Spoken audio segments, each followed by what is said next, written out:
Hey, this is Ray with Train, Protect, Overcome. Today's video is going to be different from the ones I've done in the past.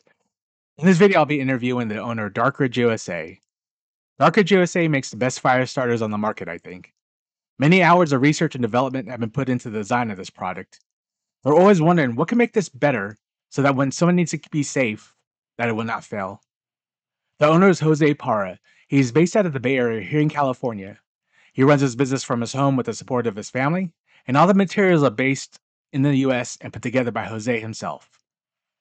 I was able to walk through his shop and get to know him, and I must say he has a great setup. Whether it be using design software to make improvements, his own factory line to put the fire starter together, or the software to keep track of inventory. I know you'll enjoy this video, so grab a cold one, sit back and relax, and with that, let's get going.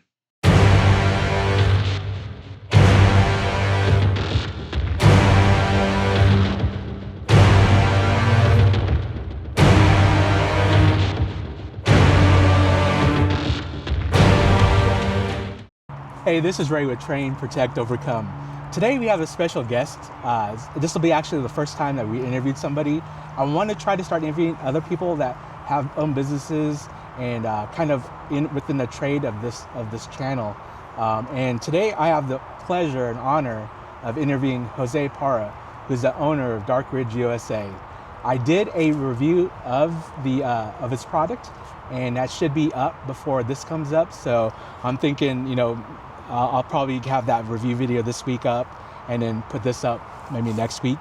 And then I just want to make sure that the product review is first and then I can interview. So that way the viewers can have some kind of idea of, of what the product is, how it works, how great it is. Yeah, right. So, yeah, thank you for taking time out of your busy Saturday. I know you're getting ready for the state fair next weekend. Yeah, we have a show coming up. Yeah. So that's the other thing. If you're in the Sacramento area, the weekend of the 18th, is that correct? July 17th? 17th through something, I don't know. Yeah. Like into August, I believe. Yeah. Yeah. So if you're in the area, you go to the state fair, come by and see them. Do you know what building you're going to be in, or what booth, or nothing? No, yet? I know I'm in the main building, and I think I'm right in the front. So, like, as people are walking through, I'll be one of the first booths that you walk nice. past. Yeah. Which, in like the show world, is a plus and a minus because you guys know you come through and you're like, oh, that's cool.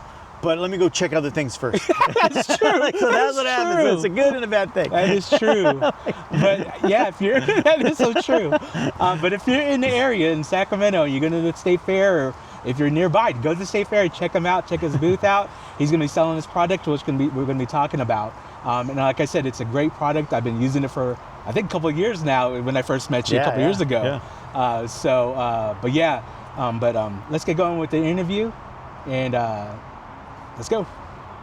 All right, so one of the first questions is I want to kind of get to know the person and kind of how they grew up, where they grew up, and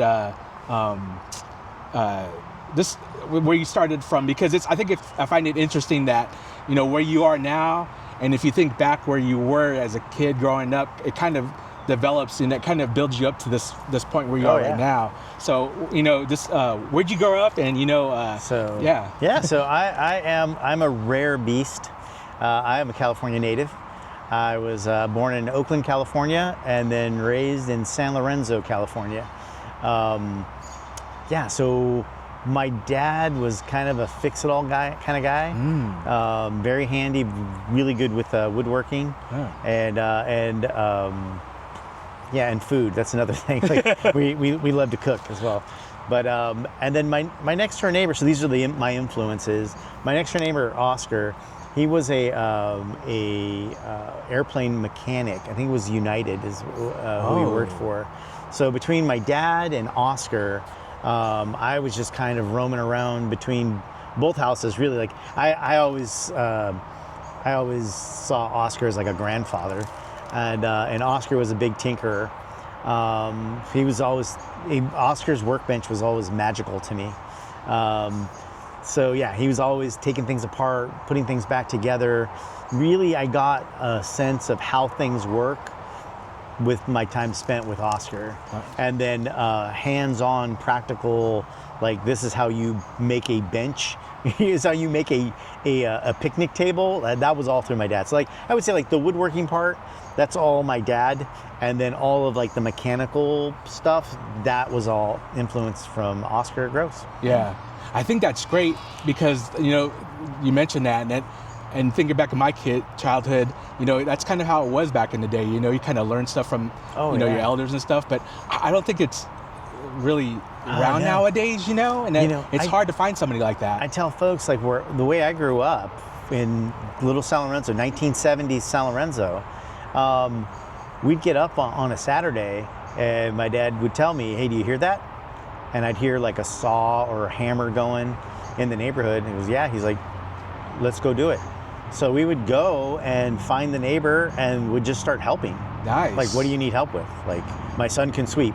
And Nice. we would just help. But so when we had projects, the neighbors would be like, oh, we got to go help the Parras.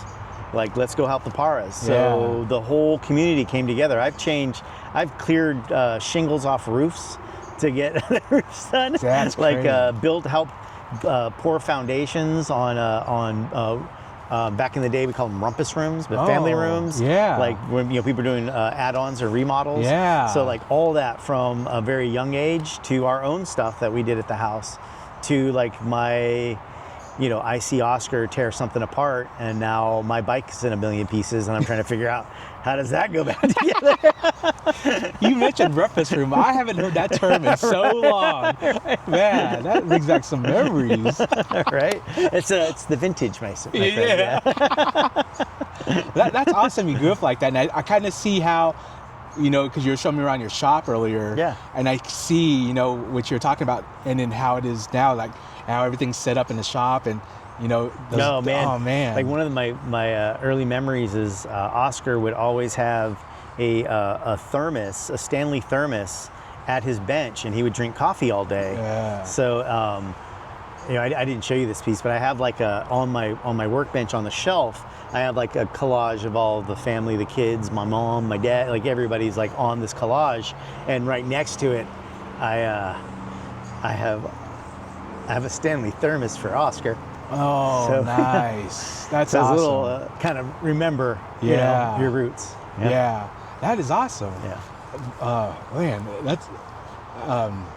I wasn't as I wish I grew up. My grandfather was really hands-on. He was in the Air Force, and he was a mechanic, so he was really hands-on with everything. He always worked on cars. I mean, a lot of his stuff in his house he did it himself. Yeah. So like that's what I was saying. A lot of that stuff, it kind of is. It's not, you don't see it nowadays. Yeah. So I kind of miss that. Yeah. For me, like I'm first. I call myself first generation. I'm like 1.5 because like my father was from Mexico, and then my mom was first generation on her side. Oh, that's nice. why I say I'm like 1.5, right? Yeah. But my parents never really taught me Spanish. They had a really hard time in school with not knowing English. Oh. So they were like, no, we're only going to speak English in the house. Yeah. So the downside to that was there was a break when it came to my grandparents. They didn't speak English. Yeah. So there was that separation, and I think that's one of the reasons why Oscar was such a big influence. Nice. And he was kind of fit that family role for me. Yeah. Well, I don't even know if he realized it. But, Dang, that's awesome. and that's kind of like my family too. My dad is Japanese, and they never taught us Japanese. Yeah. And my dad understands it, but he can't speak it. Yeah. And my mom, her family's from Guam. They can. My grandparents can speak it. Yeah. Or they could speak it. My mom couldn't understand it, but never spoke it. Yeah. So I wish one of those languages would have been passed down. Right. Yeah. So it would always have been nice to learn. Hey, so. I say it's never too late. I got to pick up like Rosetta Stone or something like that, and start learning a little bit more Spanish. Yeah, definitely. So we went to growing up background. We went to school. So Dark Ridge, USA. I know when I first met you, it was just Dark Ridge. Right. And so how did that name come up? So honestly, I was just looking for a URL that I could own. Is really the gist of it. I wanted something that it's when you're coming up with a cool guy name, a color and then a thing is usually what you're shooting for. Yeah. Like black rock or or whatever. Yeah. Right? Blue clover. Yeah. Right? Yeah. Then now you have a name. So I spent a lot of time with a group of fellas out in the back hills, and the ridge is, you never want to stay on the ridge. Like the top of the ridge is when you're most exposed, right? Yeah. Your silhouette shines out. So the ridge was a big thing for me, and then the ridge is safest when it's dark. Oh, nice. Right? So I was like, oh, dark ridge. Yeah. There is a dark ridge. There's a Dark Ridge networking company somewhere. So they owned Dark Ridge. But I liked the name so much, I added a hyphen. So I could be dark-ridge.com. Oh. Like I could do that. But once I started using it and in the booth, the sales booth, and I'm trying to convey, no, it's a hyphen. No, okay, it's a dash. Like I'm trying to explain that out, it became way too cumbersome to have to explain that. So I added USA on my search. Dark Ridge USA was available. I took it. We are trademarked now, Dark Ridge USA. Nice. So, yeah. It really caught my eye because I know when I first met you a couple years ago at the Santa Rosa off-road show. Yeah. That's what caught my eye because I remember turning the corner and I'm like, Dark Ridge USA, what is this about? Right. And then I started talking to you. I mean, we must have talked for a while because my son wasn't with it. Yeah, we were there forever, just and joking around and stuff like that. So, but that's what caught that name caught my eye, and it drew me to that booth. Yeah. Because it's all about show. What's going to catch somebody's eye to have them come up to the booth and start talking to me, so I can try to explain my product. So that's awesome. Yeah, like if you come to the show, you check out the booth. So I try to make the colors vibrant in the booth. I try to incorporate a lot of flashy lights. Yeah. So I simulated a campfire in the background. Yeah. With the flickering of lights. Nice. Like throughout what's that called? Human evolution. We have adapted. We seek out things that are glittery, things that are flashy. Yeah. Because it symbolizes water.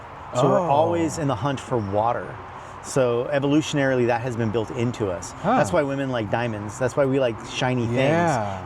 It satisfies that primal need for water, and so I try to incorporate flashy. I have these little campfire lights in the booth to draw the attention. We try not to show the product until you come to the booth. That's on purpose. Yeah. Because once I tell you what the product, you're walking by and I tell you this is what the product is, you start to answer a bunch of questions about this type of product, and you think you've seen a billion of them before. But I guarantee you this, you have not seen my tool. My tool is patented. So I am the creator of the Dark Ridge Fire Starter. Yeah. And it is, humbly, I may have created the gold standard in survival fire making. Yeah, and like I said, I did the review, and I don't want to spoil too much of the review, but I mean, it was just it just exceeded my expectations. So, Ray, I'll tell you, I have already been reviewed by our country's finest, and I get the thumbs up. Nice. So yeah, that's right. You were telling me about a previous conversation about that. Yeah, I have a lot of friends and family that there's special forces, and so my tool has been run through Army Rangers. It's been run through Marine Raiders, Standard Marine, PJs, SEALs have already checked out that helped me develop this product. They would use it and comment on it, and then I would make adjustments and fine tune to meet their critical needs. Nice. And one of the funnier stories, I have a buddy. He was a retired Marine, and he'd always get the part first. So he'd get the tool first, and then within 15 minutes, he'd bring it back broken. And he's like, I'm so sorry, bro. I'm like, no, this is good. I'm taking the part. Here's another one. Go break that one. I'm taking these parts and I'm going to study the brakes. And I'm going to make it stronger till you can't break it anymore. Nice. So I can tell you, Josh came back, my buddy came back, and he was like, I can't break it. And then it's done. Yes. And that model was with a not as strong plastic. Now the tool is made out of a polycarbonate, which is super strong, 10 times stronger than it was. Well, I don't know if it's 10 times, but a magnitude stronger than what it was when we were first developing it, and they were breaking it. But now, you can't break it. Nice. Yeah. That's a good story. I like that. Thanks. I know you growing up, or through the years, you've done multiple things. But at what point did this idea for this fire starter come up? Did something happen? Did you see something like, you know what, I could do a fire starter because I didn't like the way this looked, I didn't like the way this handled, or were you someplace somewhere where you needed a fire started, and you're like, you know what, I need to develop a good fire starter? Kind of, yes. So, so it was, everything kind of happens like it's all progressive process, right? So, it was COVID, and my kids and I. So I have 5 kids. We were kind of bouncing off the walls here in the house, and I said, "Come on, we're gonna go do some bushcraft stuff." So one of the vital skills is fire making. So the kids, I gave them, tutelage on how to make fire a bunch of different ways, and then they had to make fire 3 different ways to get their badge or to pass, right? So battery and steel wool was a popular one. A lighter that was acceptable. Oh yeah. That is a valuable one, and then. You don't want to make friction fire because that's way too hard. Right? And then the ferrocerium rod, or the flint rod, that was the other one. That particular tool, they were having difficulties with. Huh. They were having difficulties with it, and I felt they were having difficulties with it because they were using it the same way everybody else uses it, and the way most manufacturers describe how to use the tool, and it's wrong. Oh. So what they end up doing is they remove the deflector. They take the deflector out of the process. So I then thought, I need to put a deflector on the front of this tool to deflect the spark directly to where I want it. Yeah. That's the problem, is they're striking and sparks are going in. They're producing sparks, but they're just going everywhere. Yeah. And then once they get a spark and they have that initial ignition and their flames starting, depending on the wind, it's compromised. Yeah.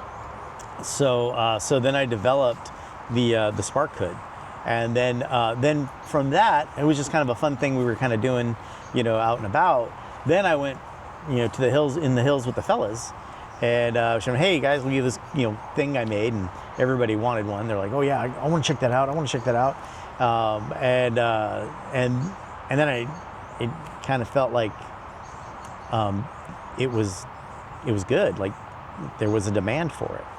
So, and then that's how with those fellas, then we started, they were like, hey man, this is, be great if it had tinder. I'm like, oh, I can do that. Oh yeah. Like, hey, how about how about you make it a complete kit? Because of the original ones, the handle wasn't hollow, and you used my knife to you use your own camp knife to generate the spark. Yeah. So then I was like, all right, let's make it a complete fire making kit. So then I started developing tinder. And different types of tinder. I went through what I call the fire wick, which is a jute twine with a brass tube on it. But those works great. But the manufacturing process was a bit cumbersome, because now I'm thinking if I want to make money at this, I want to scale. At this point now, I'm working on patents and all this other stuff to secure the idea, the property, the intellectual property. So I saw a YouTube video. Hey, thanks YouTube video guy. I don't remember who you are, but thank you. Some guy was using dental cotton as his plugs. Oh yeah. And I'm like, oh, that's brilliant, and they fit in my tool easily. Yeah. So I'm like, okay, let me start playing with this process. So I originally was using just beeswax and the cotton, and then I realized that the cotton was too dense, and if I have hypothermia, which I've had hypothermia twice. Jeez. Like, there's no way I'm going to be able to process this easily. I'll still be able to process it, but not easily. Yeah. And I market this to, like, this. One of my sayings in the booth, one of my bits is, when you're grabbing my tool, it's been a bad day. Things have not gone well. Otherwise, you're just going to grab a lighter, right? I mean, that makes sense, right? But if you're grabbing just one of those bare bars and you have not trained, you have not practiced with that, well, now you just picked up a problem to solve a problem. What I give you, Ray, I give you the solution, the Dark Ridge Fire Starter, the FSV3. Yeah. How was that? That was pretty good, right? Yeah, it is heck of good. Real quick, I saw you at the Nevada Expo back in February, March. I didn't know you were going to be there. Yeah. And then we were talking, and then I did a little promo video for you, and then your spiel. Yeah, I mean, you had it down. I was like, man, that's heck of good. It's like, man, I've done you it sold me. thousands of Yeah, times. that's right. But you sold me. But I mean, it was like no stutter. It was like smooth. This the whole thing. And I was like, nice. Yeah, very good. That's awesome. So I wanted to not elaborate, but kind of stretch a little bit about the different versions that you kind of. Sure, man. Because I know you think of an idea. I know you go through different versions because you have to change this, and I think you kind of covered that earlier about how you had your friends play with it, and oh man, you need to do this. This broke. You need to fix this. So, how many versions do you think you went through? And Yeah. Literally, I shouldn't say literally. The hundreds. Jeez. Like hundreds. I have 3 gallon-sized Ziploc bags of versions of parts. Jeez. So, and my kids try to tell me that, oh, hey, this is too hard, this is too difficult, and I just hold them the bags. Just check out the bags, man. Like, that's what success looks like. Success is failure. It's over and over and over and trying different sizes, different shapes, different angled hoods, different, just the compartment size. Do I want to use magnets? Do I not want to use magnets?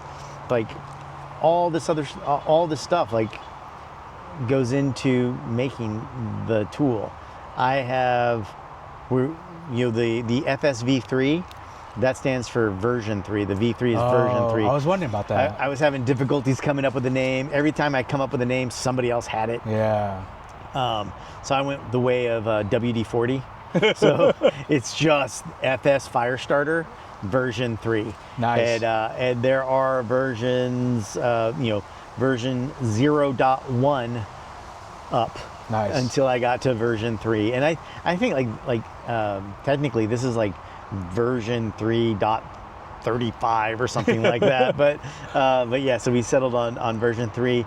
There's a version 2 that will be coming out in probably about a year or two. It's like, so product cycle for me, at least, it takes a while. It's not something you just produce overnight. So there's a version 2 and a version 4 that will be coming out much later. But yeah, it gets better. Oh, nice. I can't wait to see that.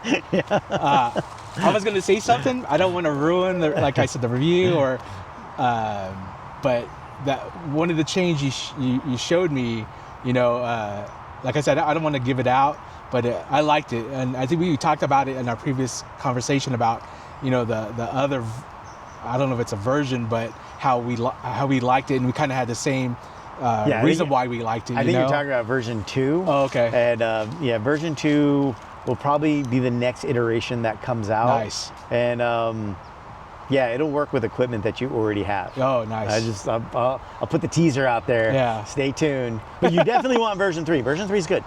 Yeah. Everything's good. Yeah, everything's good. That's awesome. So like, I have not invented anything that that I wanted to sell. So for somebody out there that doesn't know the procedures, or I don't know if they want to get started, but how do you go out and find a manufacturer to make your product? Like, I know you have to design it and give them an idea of what you're looking for. Yeah. But how do you just Google it, or do you find somebody? How do you find somebody out there to do that? That's tough. Well, it's not tough. What is tough is finding manufacturers in the United States. Oh. So that's one of my biggest things. Is like my products themselves, I make here. Like, at least I can make that statement. It's true up to this point. The flint is always is a challenge for me. It's maybe even, I don't want to call it a weak point, but there's a weak point, supply chain weak point. The problem is that there's only 2 places in the world to get that material, China and Austria, and I won't use China. Yeah. So I buy my flints from Austria. Now, the Austrian manufacturer happens to be the original patent owner of the flint. Yeah. So Treibacher out of Austria. So working with Treibacher, they said, Jose, they sent me a bunch of samples. Like, pick whatever you want, we'll make for you. So I chose I chose one of the samples that gives me a bigger, better plume of spark. So, and I've labeled that pyrocerium. So if you're not using my tool, pyrocerium, and you have a tool that uses ferrocerium, that's coming from China. At least there's a high probability that's coming from China. Yeah. Mine, you're gonna get less strikes out of my tool, but remember, this tool is an emergency tool. Like, I don't care that I can only get 2,000 strikes out of it. Like, that's still quite a bit, right? Yeah. Like I think the manufacturer spec on the part is 4,000. I advertise 2,000 because my tool does capture a bit of the material. Yeah. But you'll still get 2,000 plus. So that's like a fire a day for the next 5 years. Yeah. Is what my tool can handle. But to find Treibacher, it was my friend Google. Jeez. And just looking up manufacturers. There's tons of manufacturers in China that will produce it, and there's only one outside of China. Happens to be friendly with the United States. So that makes our tool TAA compliant. That is the Trade Act Appliancy. I think that's what it's called. But basically that means the federal government is eligible to purchase the product as well. Oh, nice. So yeah. That's awesome. As far as like injection molding and all of that, that portion of it, I just Googled up manufacturing trade shows, kind of like, the trade shows that I go to show my product. I just looked for their trade shows that they go to show their products. And I found someone that was willing to work with me on a low, from their perspective, low part runs, and help me manufacture the tooling and the parts. That company is out of Pomona, California. Nice. So the tool itself is still made here in the United States. Yeah. The caps, since we're talking about manufacturing, when you're first starting out, actually my first 1,000 units were all 3D printed tools.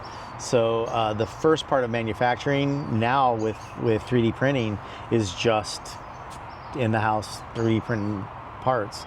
To this day, I think we were talking about this earlier off camera, I can still produce caps to meet my demand at a cheaper per unit cost than I can by having them injection molded. So yeah. The caps right now are still 3D printed in my living room.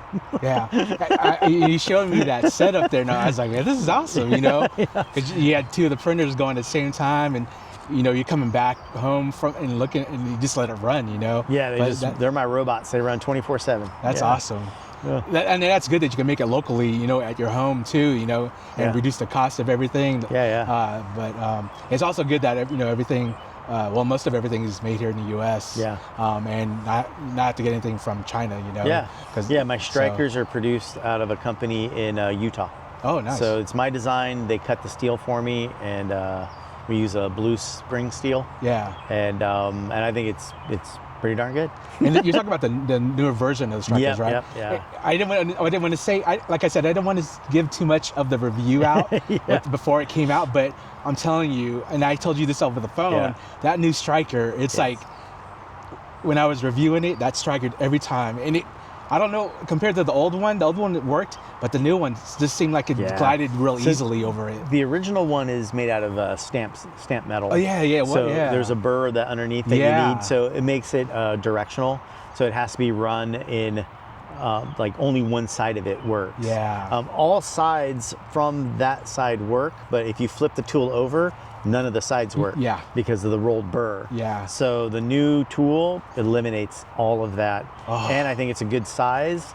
So it fits good in the hand, so it's easy to run. And it actually makes the tool quieter when it's in your ruck or your pack.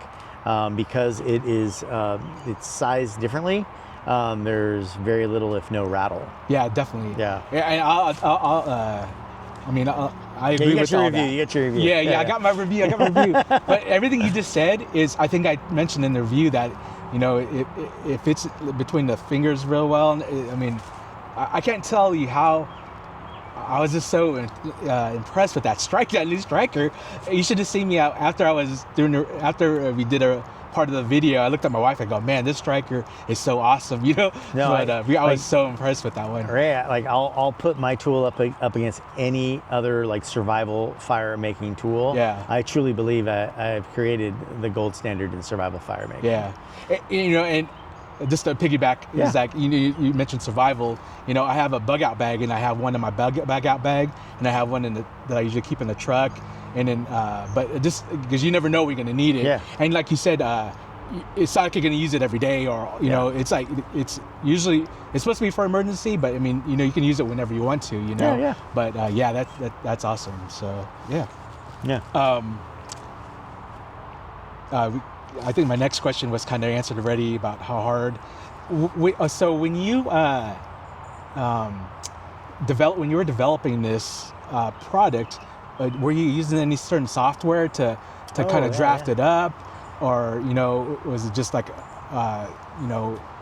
specialized software like CAD software or something like that? Or? Yeah, so I used CAD.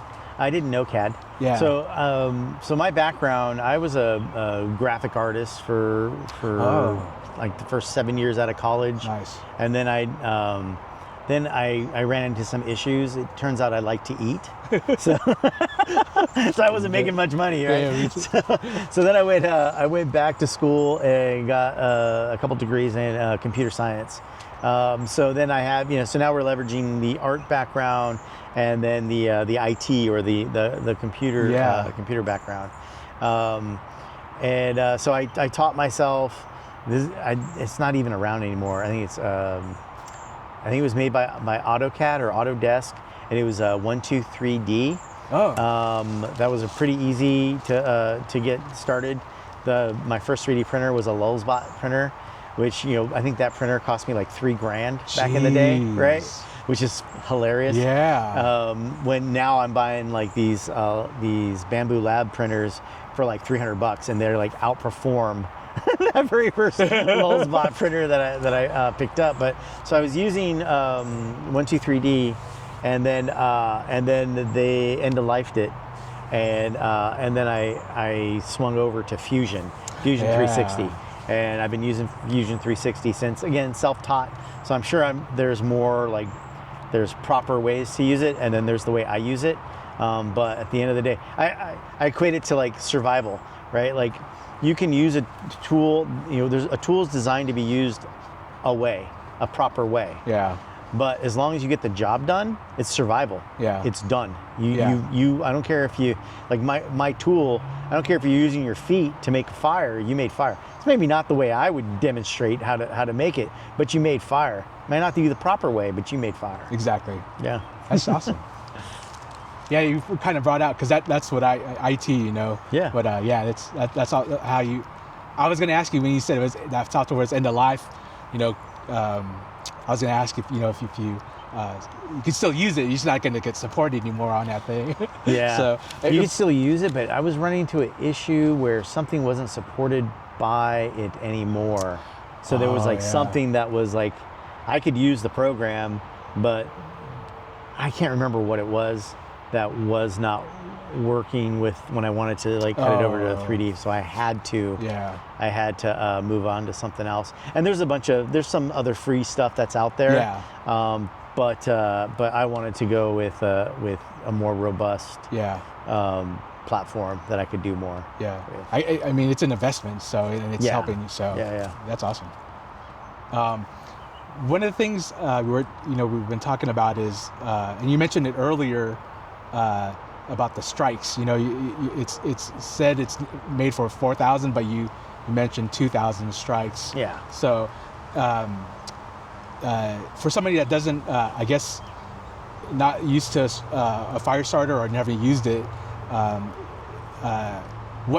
do you know, or what counts as a strike is every time you run a piece of metal over the tool. Okay. So even if you're not generating a spark. Yes. Because what ends up happening is, so let's just talk about how the metal works. So the metal is a mesh metal. So it's a bunch of different, it's a collection of different metals. One of which is magnesium. That magnesium is what we see burn. That's where you see the spike come. The other metals, when friction is applied to them, generate enough heat to ignite the magnesium.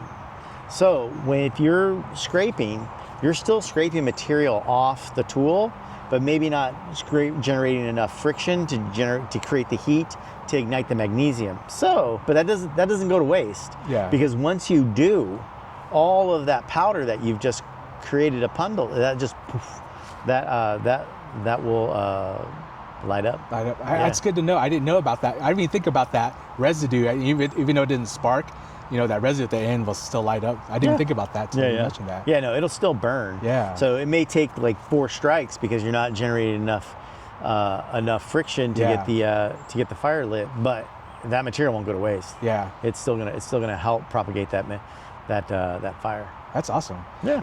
Because I was watching you strike and having to use it before. Your product, the way you have it lined out, it's like that striker, this kind of just cruises down because the way your product is lined up. It's like you can't go wrong with it. I mean, it's like it just glides. That's thanks to the fellas. Like they kept breaking it, and I end up having to adjust. Well, here I have one of the tools here. So let me pull one out of the bag. That's a good save right there. yeah. So this angle right here, or this angle right there, the guys were shearing that hood off. So this angle just kept cantering until it's more of a glance. Yeah. And it really you're shoving all the material into the hole, and then your tinder is down below. Exactly. So, just like that. Yeah. That's awesome. Yeah, and then the cap is designed for one-hand operation. So in the booth, I'll see people struggling. I'm like, nope, you need the cool guy flip. So there you go. He's gonna pop it out just like that. And then there's the new striker, right? Yeah, that striker right there. I'm telling you. That's the striker. That new striker right there. I was so impressed with that new striker. It's awesome. And it's wide enough you can get your finger on it. Your gloved hand on it. Yeah, exactly. Yeah. And you have a good grip on it, and you're striking it. So that's awesome. Yep. And then you get the 2 tinder plugs. So I like to tell folks that you get 2 tinder plugs. Each plug will burn for 5+ minutes, but you don't need 5+ minutes to start a fire. Yeah. So I cut them in half. Yeah. So essentially you have 4 emergency fires in the handle plus the striker if you get separated from your camp knife that has a spine on it. So there's the tool. And that's exactly what I did with the I know I call it plugs, but do you call The tinder plugs. Yeah, tinder. So that's what I did. I broke them in half, and I used half of it, like you were saying. Yeah. So it does work that. So one of the things we talked about, and that we had conversations before, and I think one thing you promote at the booth and to your customers is that when you strike it, there's always going to be a spark, even though it could be wet outside, the product is wet, because you could be camping, there's dew outside, or it might be drizzling or raining. Can you explain to me how that your fire starter still creates that spark that you need, even though it's wet outside? Sure. So the flint, the pyrocerium, one of the components is magnesium, as we kind of talked about earlier, and magnesium will burn underwater. So that's the key to getting ignition when it's wet. It's one of the keys. As we talked about earlier, it's a mesh metal, so you need enough friction to generate heat to ignite that magnesium. So sometimes when there's an accumulation of water on the tool, all you need to do is like squeegee the water off. So in the booth, in the demo, I pull the tool out of a bowl of water, and then I take a damp rag and I tell folks this represents my wet T-shirt, because in this scenario I'm probably wet, right? Yeah. So, and that wet cloth is enough to squeegee enough water off the top of the tool. It's still wet, but it squeegees enough water so that when I create that friction, it doesn't cool, the water on doesn't cool the metal to a temperature that it won't ignite the magnesium. Oh. So you just squeegee the top layer of water off, and then you go ahead and you can, I tell folks, once it's been wet, it's like maybe 3 to 5 strikes and you'll have ignition. Yeah. So. And I know in the review and previous use, I've used the cloth just to tap it a little dry, and like you said, it's still wet. Yeah. And I've also even got it wet on purpose and then just flicked it and then was able to do spark anyway. So I didn't even have to use a cloth to so like I've done it because people were like, well, don't, in the booth, everyone wants to test it. Everyone thinks you're lying. Yeah. Right. Yeah. So they're like, well, what if you couldn't do that? Like, I'm like, okay, it will take more strikes. Yeah. Because essentially the striker now becomes the squeegee. So now you're using a metal squeegee to like get the water off. Yeah. So it'll just take more strikes, but it'll still run. Yeah. It's magnesium. Magnesium will burn. Yeah. And I didn't know that about the magnesium, but so that's good to know. Yeah. So that's awesome. And my tinder plugs. So I always refer to the tinder plugs as like emergency tinder plugs. So if you can't find dry tinder in the field, which can be difficult sometimes, you take that plug. That plug is made up of beeswax, petroleum jelly, and cotton. So the petroleum jelly the beeswax acts as a protector. The petroleum jelly acts as a accelerant, and then the cotton is what you're burning. Yeah. So I can float one of those plugs in a bucket for 12 hours, whip the top layer of water off, crack open the plug. The inside is still dry. Like that, it'll burn for 5 minutes. Yeah. And I don't know if you mentioned this earlier, but you also make that at home. Yeah, in those your are shop. made at the house. I buy the dental cotton is essentially what it is. Yeah. So I buy the dental cotton, I buy the beeswax, and I buy gallons of I buy P. Diddy sized gallons of petroleum jelly. And then I've got a deep fryer, and I throw in my ratio of beeswax to petroleum jelly, and then I throw in a couple crayons for coloring. I think we like yellow. Yeah. I like yellow, so it's a nice light Yeah, color. yeah. So I throw that in there, and then I let that melt, and then I just start dumping the tinder plugs, let them absorb all of the material. Once the absorption is done, and you'll know because it'll start to fizz. That's the oxygen being replaced by the mixture. Huh. Once that fizzing stops and they're fully saturated, if I pull them out, I let them cool, and then we pack them. Nice. We stuff them, pack them, seal them. And when you mentioned the yellow, the bright color, that's one thing. Is like when you go camping and stuff. Everybody wants to be either tactical or whatever. Yeah. They always wear camo or whatever. But that's not going to help you if you actually drop it and you're trying to find it. But that bright color is going to pop up, and you're like, oh, there it is, right there. Yeah. So I have I don't know how. I have a family member who's prior military special forces, and he was like, "Bro, I love it, but it's got to be black." And I'm like, "No, dude, you don't want black." And he's like, "No, I need it black because we don't want to expose everything." And I'm like, "You're about to make a fire, bro. Yeah. Like you're about to, you're about to expose. Like you're using the tool. You're not worried about being seen at that point." And he's like, "Oh, that's a good point." Yeah. Like, yeah. So I think it's more of a culture thing. Yeah. But yeah, no, I like the high vis. Yeah. Like for practical application, you're probably going to be using this dusk, not good lighting conditions. Yeah. So you want to be able to see it. Yeah. I know, one of my kids, Jake, he was like, "Dad, you got to make that in like a glow in the dark, iridescent." I'm like, "Yeah, but the problem is that requires light.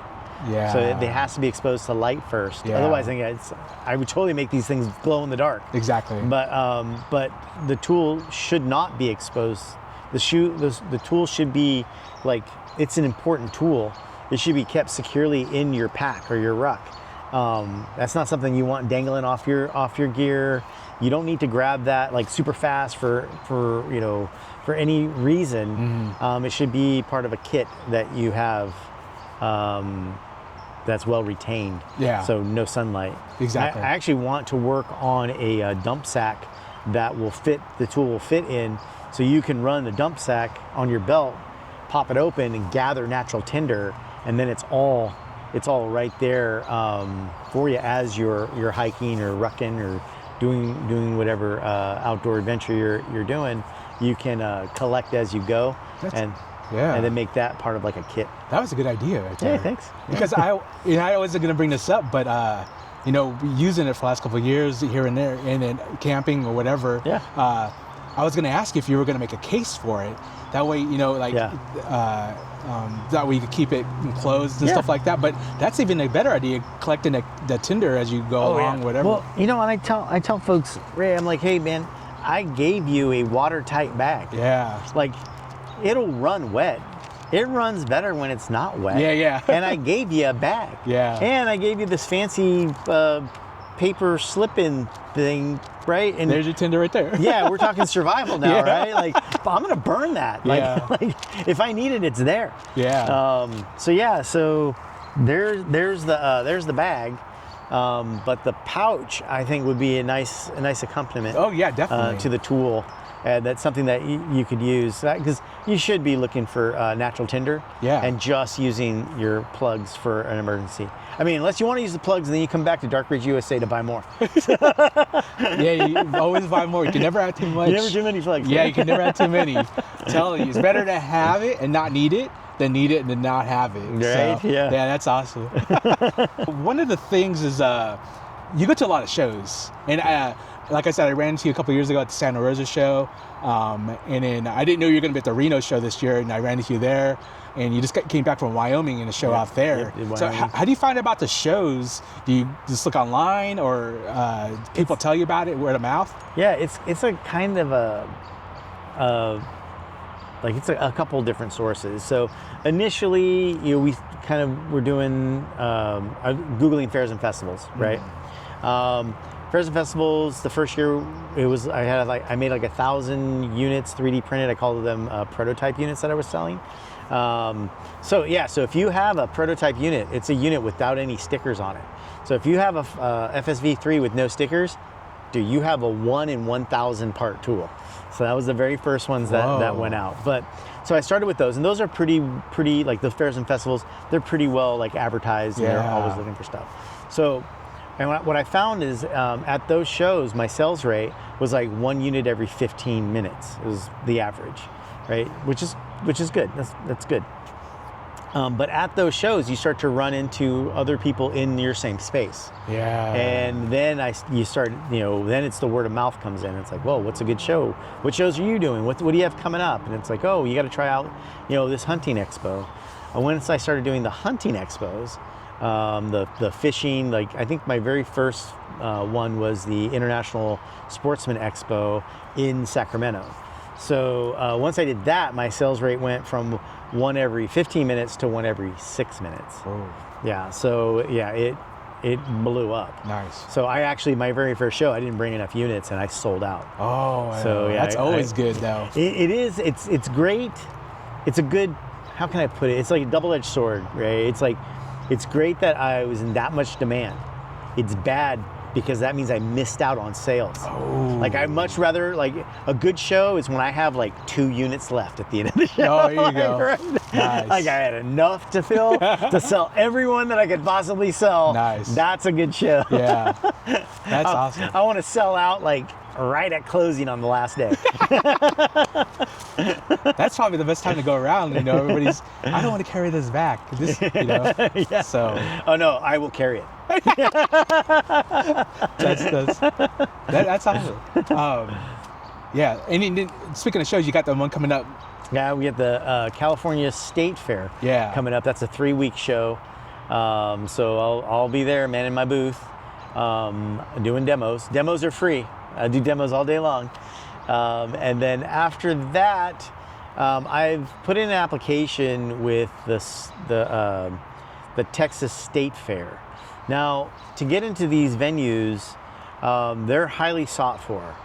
So especially Texas. So there are, like, I think Texas has like 2 million people show up to that show.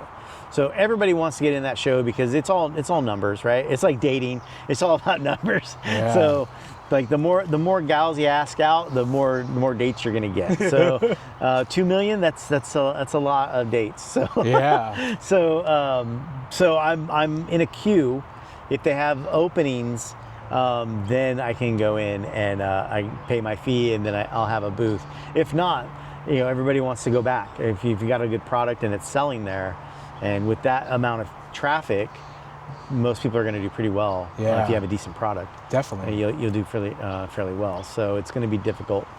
So the plan is, the strategy is, if I don't get into, or even if I do get into to Texas, I'm going to start shooting a commercial that I want to run in streaming apps. So, and I want to get that done by November, so that I can be in the cycle for Black Friday and getting ready for Christmas. Yeah. And then I think in January after that, there's like, I think the SHOT Show that we're looking at. SHOT Show? Yeah, we were gonna do SHOT Show this year, but it was just a little too pricey for us. Oh. So SHOT Show is what my demographic there is municipalities. It's government agencies. Yeah. Those are the folks that I'll be selling to at that level. Yeah. At that show. I think we're ready. I can handle that volume. Nice. The way I have manufactured, even though it's out of the house, I can still produce easily 5,000 units a month. Nice. So, and I can just scale that if I need more. But I think 5,000 a month will fill most orders. Yeah. Most large. Talking about it. One of the reasons why I think we do much better at a hunting show or sportsman show is those guys have their own story out from the ridge, right? They know the level of difficulty one of those bars takes. They're not, one of my shticks, and you'll probably hear it in the commercial, is we're not making s'mores anymore. These are survival fires, right? So like they know what it takes. They've used that bar, that flint, that bare bar in an emergent situation. Yeah. Not just for funsies. Yeah. Like this is, I need this now. Yeah. And once they see the tool, and part of the demo in the booth is I show you, and then you do it. So I talk about it, you see it, and then you do it. Yeah. You do the wet demo too. Like there's no smoke and mirrors. Maybe a little smoke. Yeah, exactly. But no mirrors. And yeah, once they run it, one of my favorite sales, the guy was 91, and he was still a guy. He'd take you out hunting. I forgot, a guide. Huh. And he came by the booth, and this was actually our launch. So I like to think of myself as a funny guy. So I launched the product in Sparks, Nevada. So that'd be funny. So this is out of Nevada, and this gentleman comes up, and he's like, "Hey, I'm 91." He told me he was 91 years old, And I've been an outfitter. I've been an outfitter for, I can't remember, decades. He'd been an outfitter. I can do it. And I said, yeah, but this is better. This is easier. And I think earlier that day I had a 3-year-old make a sparks from it. And I said, you're 91. I go, let me see you run it. So he grabbed the tool, ran the tool, threw the tool on the table, threw cash at me and grabbed one out of the box and walked away. Like, he was like, that is so easy. I'm like, yeah, I told you, man, sorry. He had to eat crow. Yeah, he had to eat crow. He's all, that's a great product. I'm not even going to talk to you anymore. He talk to you. Just, here's the money, and he grabbed one and walked away. He didn't even look at you. He just, Done. that is an awesome story. Yeah. So almost done, but a couple more questions is that, you know, I know you've been around for a few years, and you probably even, it's probably been even more years planning and getting the product to where it is right now. Yeah. So what are your plans for the future for your business or your company and maybe the product? Yeah. So you know, I kind of revealed already that I'm working on next iterations of the tool. Yeah. So they're not finalized yet, but we're still working on them. I have other tools or kits that I'm working on. I'm working on a first aid kit. I showed you the prototype of that earlier today. Yes. I'm also working on my own mess kit. I think mess kits have kind of been confused a bit, and people are still thinking like World War II, we need a canteen and all this stuff, and we don't use that anymore. We have bladders on our back, and you don't need all that heavy water weighting you down onto your belt. Yep. So I have my own system that I've developed from, you know, learning from others. Then I just kind of put my own system together. So we have those products that are coming, all based off of the success of this tool. So money takes, you know, to make these things, it takes money. So the success from this will then feed other new ventures there. Nice. Yes, I don't know if I answered that question completely. Oh yeah, you did. Yeah. I just, you know, because you just seem so very not really focused, but also it seems like you have a lot of ideas, you know, and you know you're going for your ideas and making it happen, you know, and not a lot of people do that.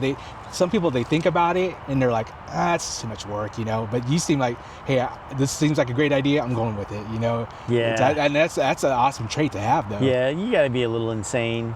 Yeah. Don't we all? you got to be a little crazy to do it, and actually it can be a detriment as well.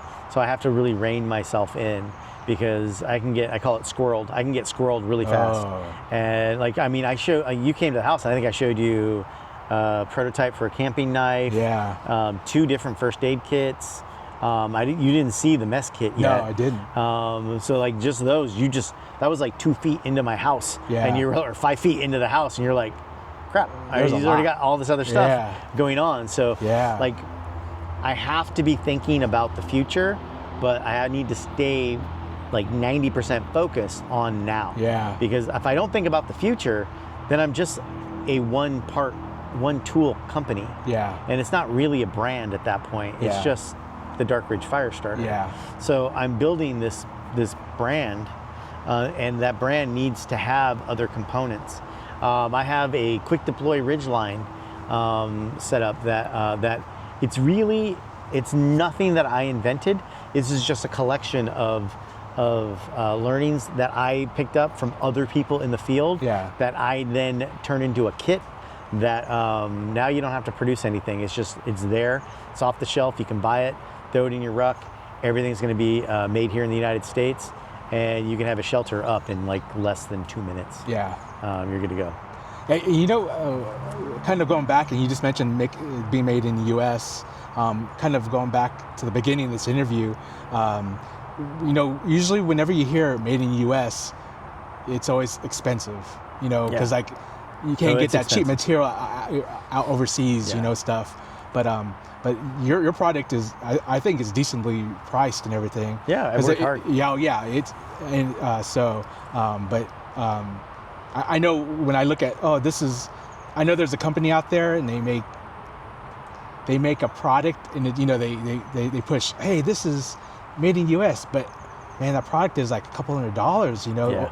And then you're like, man. It's easy to do, man. It is super easy to do. Like, without plugging my competitors, there's a guy out there that has developed a very good fire starter. Not as good as mine. Yeah. The patent office proves it because I have more claims than he does. Nice. Right? But his product is like super expensive. Like, I would never buy his product just because of the price point is going to kill me. Yeah.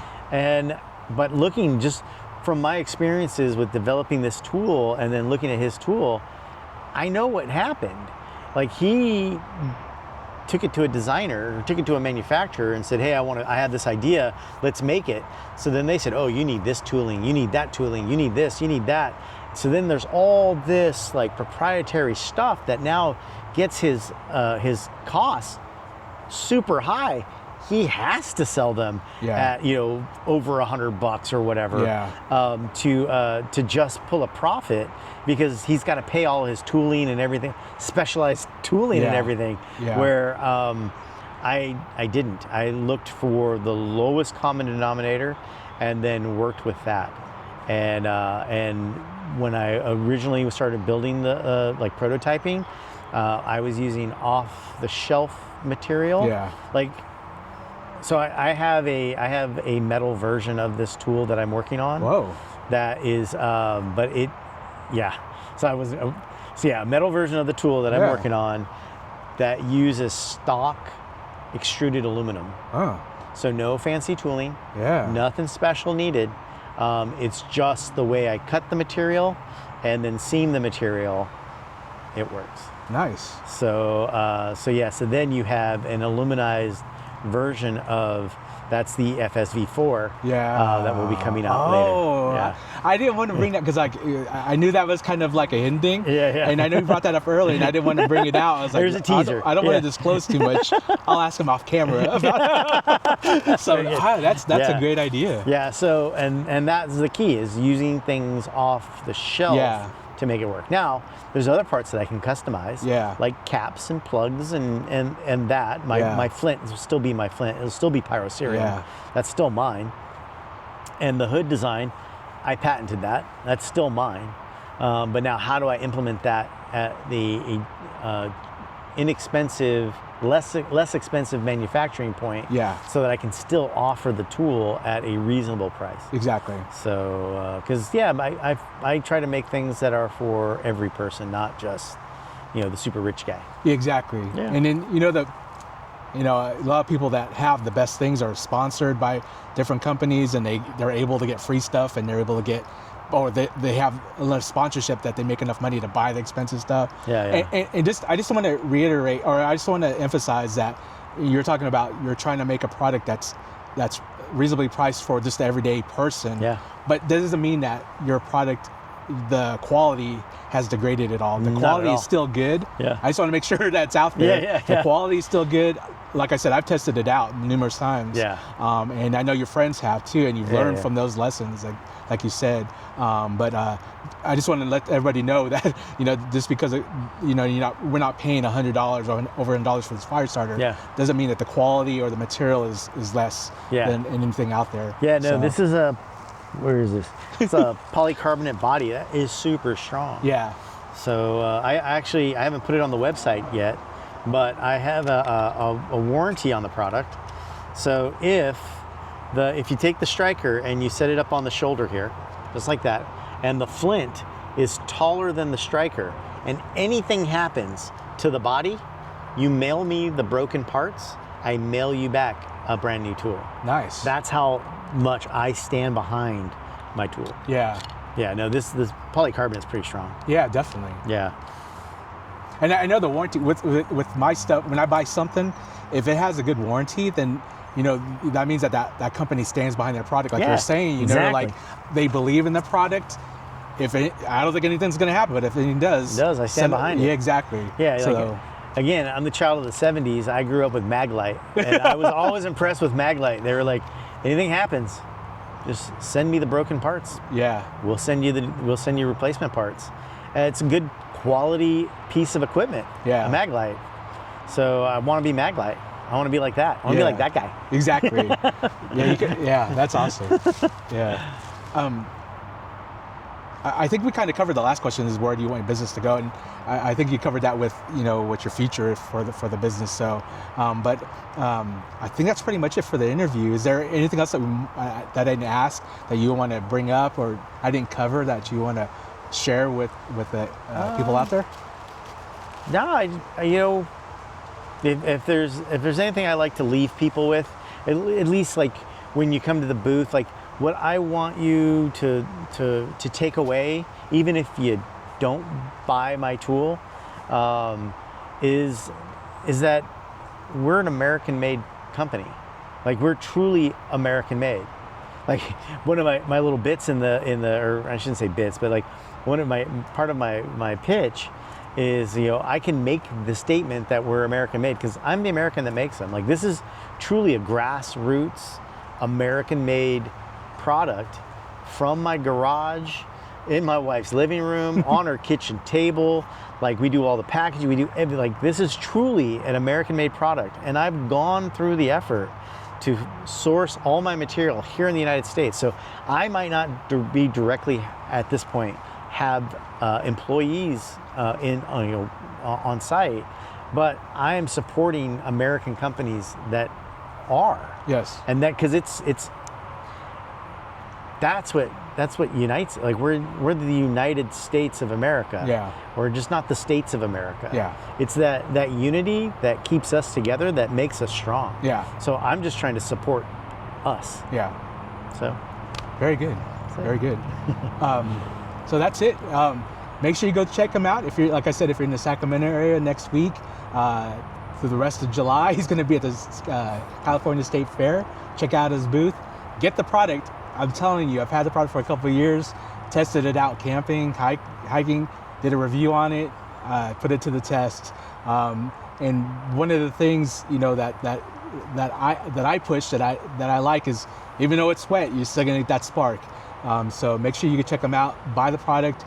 He has some gear. Go to his website, darkridgeusa.com. Is that correct? Yep. And then he has his apparel. He just redesigned that logo. And that's what we didn't talk about that. Oh, yeah. Is the logo just got redesigned. I know I had an old shirt and he had the old logo on it. I like the shirt fit nice on me, but I like the new logo because it has the U.S. flag on it and he redesigned the logo, so it looks awesome.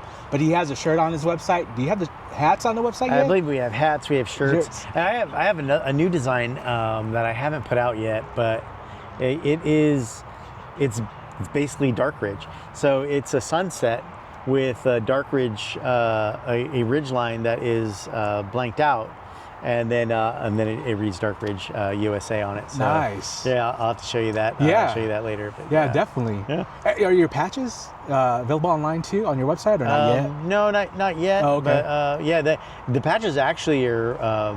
I was really just to put them on clothing. Oh, and stuff, got it. But, Oh, that's right. But yeah. we should. You're right. I should Velcro some and throw them on there and. I'm telling you, all those stickers. We got stickers. Yeah, stickers. I'm telling you, all those tactical guys out there like patches. Like because like you saw my truck. Truck, every time I get a patch that I like, or I see a patch I like, I always put it up in my truck. So my dashboard and the roof on my truck are just covered in patches. So, but that'd be another good addition to your website to get those patches done. So, but like I said, check them out. California State Fair next weekend until the rest of July.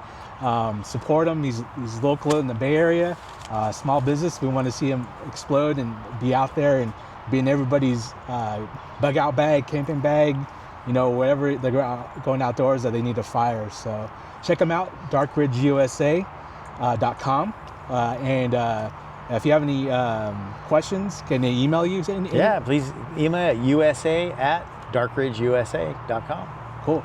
Thank you very much for being. Like I said, I appreciate it. I know we've been planning this forever. Yeah. And we kind of changed it to this day on the last minute, and I apologize for that. No but thank you. You'll be my first person I interview. So that's awesome. Hopefully I'll get some more interviewers too. But to have you as the first one, it's awesome. Thank you very much for being here, sir. Hey, thank you, sir. Hey, thank you very much. Hey, thank you very much. Yeah, yes, sir. So, and actually, if I can end it with one a new slogan I'm working on. Yeah, there you go. So, when you're packing out for your next adventure, reach for the brand that was born, perfected, proven on the ridge, Dark Ridge. You see how he does that? The same thing, right? He got it down.